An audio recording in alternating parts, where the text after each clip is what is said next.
ಹೌದು, ರಿಸಲ್ಟ್ ಬಂದಿದೆ. ಯಾರು ಗೆದ್ದವ್ರೆ ಗೊತ್ತಾಯ್ತಾ? ಯೋಗೇಶ್ವರ್ ಗೆದ್ದವ್ರೆ, ಗೊತ್ತು. ಯೋಗೇಶ್ವರ್ ಗೆದ್ದವ್ರೆ. ಅವರು ಒಳ್ಳೆ ವ್ಯಕ್ತಿನೇ. ಆದ್ರೂ ತಳ ಈ ದಳದ ಕಡೆಯಿಂದ ಸೀಟ್ ಕೊಡಲಿಲ್ಲ ಅವ್ರಿಗೆ. ಅದರಿಂದ ಅವರು ಕಾಂಗ್ರೆಸ್ಗೆ ಹೋದರು. ಏನು ಜಯ ಗೆಲ್ಸವ್ರೆ. ತಾಲೂಕು ಒಳ್ಳೇದು ಮಾಡ್ತಾರೆ ಬಿಡಿ. ಅವರು ಒಳ್ಳೇದು ಮಾಡ್ತಾರೆ. ತಾಲೂಕೆ ಒಳ್ಳೇದು ಮಾಡ್ತಾರೆ ಅವರು. ಹೌದು. ಏನಾಗಬೇಕು ಅಂತ ಕೇಳ್ತೀರಿ? ಹಾಂ, ಏನಾಗಬೇಕು ಅಂತ ತಾಲೂಕಿಗೆ? ತಾಲೂಕಿಗೆ ಅವ್ರು ಮಾಡ್ತಾರೆ. ಅವ್ರಿಗೆ ಗೊತ್ತು. ಅವ್ರಿಗೆ ಗೊತ್ತು ಏನು ಮಾಡಬೇಕು ಅಂತ. ಅವ್ರಿಗೆ ಚೆನ್ನಾಗಿ ಗೊತ್ತು ಅವ್ರಿಗೆ. ನಮ್ಮ ತಾಲೂಕು ಅವ್ರು ಅಭಿವೃದ್ಧಿ ಮಾಡ್ದಂಗೆ ಇನ್ಯಾರೂ ಮಾಡಿಲ್ಲ. ಮಾಡ್ತಾರೆ ಅನ್ನೋ ಭರವಸೆ ಇದೆ. ಮಾಡ್ತಾರೆ. ಎಲೆಕ್ಷನ್ ಹೆಂಗಿತ್ತು ಅಂತ? ಜೋರಾಗಿತ್ತು ಬಿಡಿ. ಎಲೆಕ್ಷನ್ ಜೋರಾಗಿತ್ತು ಬಿಡಿ. ಎಲೆಕ್ಷನ್ನು ಜೋರಾಗಿತ್ತು. ಏನನ್ಸುತ್ತೆ ರಿಸಲ್ಟ್ ನೋಡ್ಬಿಟ್ಟು? ರಿಸಲ್ಟ್ ನೋಡಿ ಏನು ಅನ್ನಿಸುತ್ತೆ? ಅಲ್ಲ, ಅವ್ರು ಬರಬೇಕಾಗಿತ್ತು, ಬಂದರು ಅಷ್ಟೇ. ಹೌದಾ? ನೀವು ಅದೇ ಬಯಸಿದ್ರಾ? ಹಾಂ, ನೀವು ಬಯಸಿದ್ರ? ನಾವು ಅದೇ ಬಯಸ್ತಿದ್ದು. ಒಟ್ಟಿನಲ್ಲಿ ನಮ್ಮ ತಾಲೂಕಿನವ್ರು ನಾವು ವೋಟ್ ಮಾಡಬೇಕು.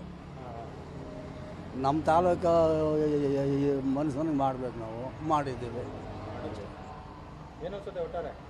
ಏನು ಒಳ್ಳೇದು ಅನಿಸುತ್ತೆ ಬಿಡಿ. ಒಳ್ಳೇದು ಅನಿಸುತ್ತೆ. ನಿಮ್ಮ ಹೆಸರು? ನನ್ನ ಹೆಸರು ಸೂರ್ಯನಾರಾಯಣ. ನಾವು ಯೋಗೇಶ್ವರು ನಮ್ಮ ಪರವಾಗಿ ಏನು ನಮ್ಮ ತಾಲೂಕು, ಅವರು ಚನ್ನಮಠ ತಾಲೂಕು ಏನು ಇದಿಲ್ಲ, ತೊಂದರೆ ಏನಿಲ್ಲ. ಏನು ಕೆಲಸ ಬೇಕಾದ್ರೂ ಮಾಡ್ತಾರೆ. ಅವರು ಮಾಡಿಕೊಡ್ತಾರೆ. ಹಿಂದೆ ಇದ್ದವರು?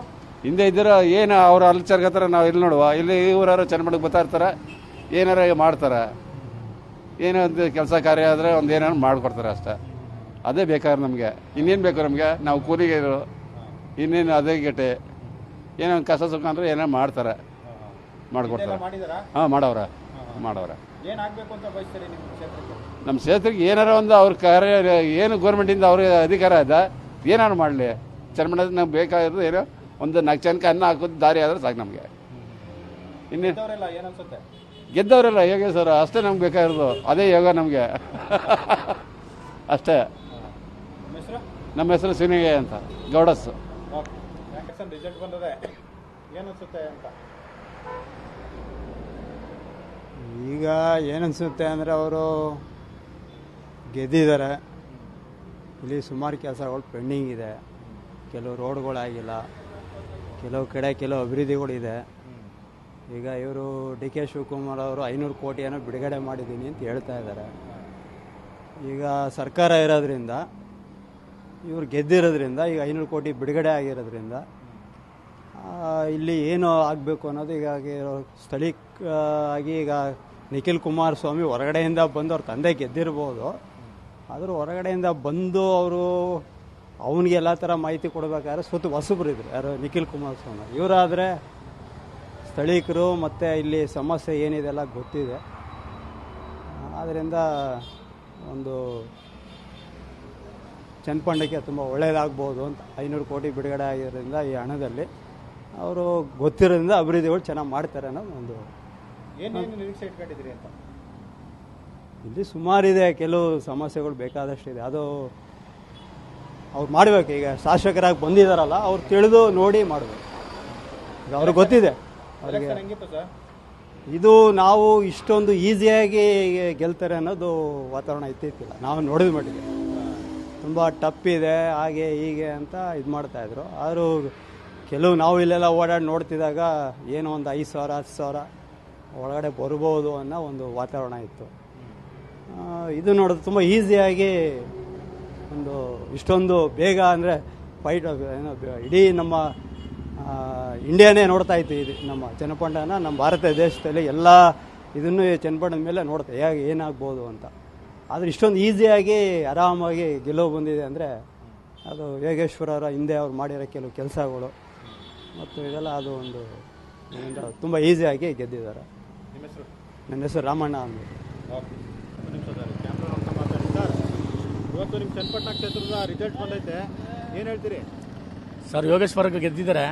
ನಮಗಂತೂ ಅನುಕೂಲ ಮಾಡಿಕೊಟ್ಟಿದ್ದಾರೆ. ಇಲ್ಲಿ ಫಸ್ಟಿಂದ ಈಗ ಒಂದು 2 ಸಾರಿ ಸೋಲಾಗಿ ಯಾವುದೇ ಕಾರಣಕ್ಕೂ ಏನೂ ಕೆಲಸಗಳಾಗ್ತಿರ್ಲಿಲ್ಲ. ಕುಮಾರಸ್ವಾಮಿ ಇದ್ದು ಏನೂ ಕೆಲಸ ಮಾಡಿಲ್ಲ. ಕೋರ್ಟ್ ಮಾಡಿದವರು ಯೋಗೇಶ್ವರು, ಬಸ್ ಸ್ಟ್ಯಾಂಡ್ ಮಾಡಿದವರು ಯೋಗೇಶ್ವರು, ಮತ್ತು ಅಂಬೇಡ್ಕರ್ ಭವನ ಮಾಡಿಕೊಟ್ಟಿದ್ದಾರೆ, ನೀರಾವರಿ ಜಾಗ ಎಲ್ಲರಿಗೂ ಅನುಕೂಲ ಮಾಡಿಕೊಟ್ಟಿದ್ದಾರೆ. ಅವ್ರು ಗೆದ್ದಿರೋದು ಇನ್ನೂ ತುಂಬ ಖುಷಿ ಸರ್ ನಮಗೆ. ಅವರಿಂದ ಏನು ಇಲ್ಲೇನು ಇದಾಗಲ್ಲ, ಫುಲ್ ಖುಷಿ ಇದೆ ಅವರಿಂದ. ನಮಗಂತೂ ಫೈಟ್ ಇತ್ತು. ಫೈಟ್ ಇತ್ತು, ಗೆದ್ದಿದ್ದಾರೆ. ಯಾಕೆಂದರೆ 2 ಸಾರಿ ಸೋತು ಈಗ ಅವರು ಗೆದ್ದಿದ್ದಾರೆ. ತುಂಬ ಸಂತೋಷ ಇದೆ ಸರ್ ಅವ್ರಿಗೆ ಗೆದ್ದು. ನಿಮ್ಮ ಹೆಸರು? ಭೈರವ ಅಂತ ಹೇಳ್ಬಿಟ್ಟು. Okay, thank you. ರಿಸಲ್ಟ್ ಬಂದೈತೆ, ಏನು ಅನ್ಸುತ್ತೆ? ಇಲ್ಲ ಅಣ್ಣ, ಮನೆ ಗೆದ್ದಿದೆ ಇವತ್ತು. ಹಾಂ, ದುಡ್ಡೇ ಗೆದ್ದಿರೋದು ಹಾಂ, ಅಷ್ಟೇ. ದುಡ್ಡು ಗೆದ್ದಿದೆ. ಹಾಂ ಬೇಜಾನ್ ದುಡ್ಡು ಮಾಡ್ಕೊಂಡಿದ್ದಾರೆ, ಲೀಡರ್ಗಳು ದುಡ್ಡು ಗೆದ್ದಿದೆ ಅಷ್ಟೇ. ಹಾಂ ಏನೇ ಗೆಲ್ಬೇಕಿತ್ತು ಅಂತ ಅನ್ಸುತ್ತದ? ಗೆಲ್ಲಬೇಕಾಗಿತ್ತು, ನಿಖಿಲ್ ಕುಮಾರಸ್ವಾಮಿ ಗೆಲ್ಲಬೇಕಾಗಿತ್ತು.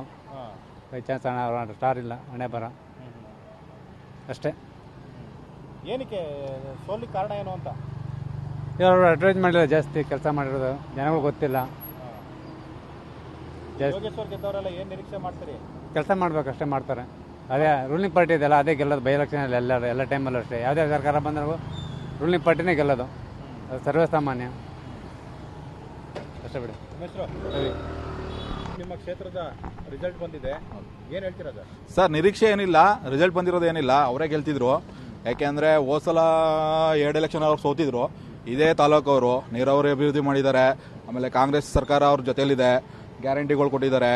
ಆಮೇಲೆ ನಮ್ಮ ತಾಲೂಕಿಗೆ ತುಂಬ ಅಭಿವೃದ್ಧಿಯಾಗಿದೆ. ಕೋರ್ಟ್ ಇರ್ಬೋದು, ಬಸ್ ಸ್ಟ್ಯಾಂಡ್ ಇರ್ಬೋದು, ಪ್ರತಿಯೊಂದು ಕೆಲಸನೂ ಅಷ್ಟೇ ಯೋಗೇಶ್ ಫೀಲ್ಡಲ್ಲೇ ಆಗಿರೋದು. ಅವ್ರು ಇರ್ಬೇಕಾರೆ, ಅದು ಕಾಂಗ್ರೆಸ್ ಸರ್ಕಾರ ಇರ್ಬೇಕಾರೆ ಆಗಿರೋದು. ಅದಕ್ಕೆ ಅವರೇ ವಿನ್ನಿಂಗು. ಟಫ್ ಫೈಟ್ ಇತ್ತಲ್ಲ ಅಂತ? ಸರ್, ಟಫ್ ಫೈಟ್ ಏನಿಲ್ಲ ಸರ್, ಎಲ್ಲ ಅನ್ಕೋಬೋದು ಟಫ್ ಫೈಟ್ ಅಂತ. ಟಫ್ ಫೈಟೇ ಇಲ್ಲ ನಮ್ಗೆ, ಯಾವತ್ತೂ ಟಫ್ ಫೈಟ್ ಅನ್ಸೇ ಇಲ್ಲ ನಮ್ಗೆ, ಯಾವತ್ತೂ ಟಫ್ ಫೈಟು ಅನ್ಸೇ ಇಲ್ಲ ಅಂತ ಕ್ಯಾಂಡಿಡೇಟು ನಮ್ಗೆ ಸಿಕ್ಕಿದ್ದು. ಅಂದರೆ ನಮ್ಗೆ ಮೊದಲೇ ಸಿಕ್ಕಿದ್ರು ನಮ್ಮವರೇ. ಅವರು ಒಂದು ಸುಮಾರು 7 ವರ್ಷದಿಂದ ಕಳೆದೋಗ್ಬಿಟ್ಟಿದ್ರು ಅಷ್ಟೇ, ಮತ್ತೆ ಸಿಕ್ಕಿದ್ದಾರೆ ನಮಗೆ. ಅದು ಖುಷಿ.